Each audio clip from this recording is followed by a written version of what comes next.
all of what is happening here. Amandla! Down with Saudi, down!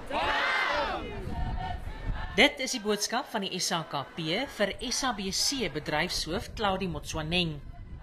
Die party het 'n memorandum met hulle eise aan die SABC bestuur in Kaapstad oorhandig. Die SAKP is van voorneme om die uitsaaier hof toe te sleep indien hy sy eise ignoreer. We are exploring various options. We'll definitely have to go the legal route, but we know that they have no sense of legality. But we have to impose legal measures that will actually effectively remove them from the SABC office and management.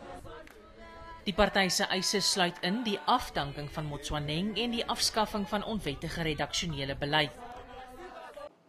Die Helen Suzman Stichting, wat 'n interdik wou bekom teen wat hy beskou as sensuurbesluite by die uitsaaier, het vandag 'n tussentydse hofbevel verkry. Die SABC word nou verbied om sy eie sensuurbeleid toe te pas, ingevolge waarvan hy nie beeldmateriaal van gewelddadige betogings en die beskadiging van staatseiendom uitsaai nie. Die SABC het egter gevra dat hy sy redaksionele onafhanklikheid behou, maar die stigting se regspan sê dit mag nie neerkom op sensuur nie. Yes, the SABC does have editorial discretion, but that discretion must be exercised in accordance with the Constitution, the BCCSA codes, the Broadcasting Act.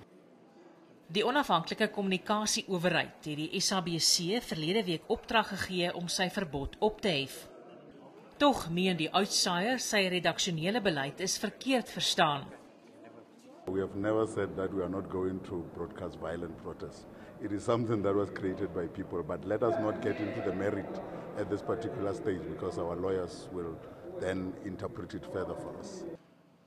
Solidariteit verwelkom die hofbevel en sê dit versterk sy saak namens die joernaliste wat môre in die arbeidshof aangehoor word.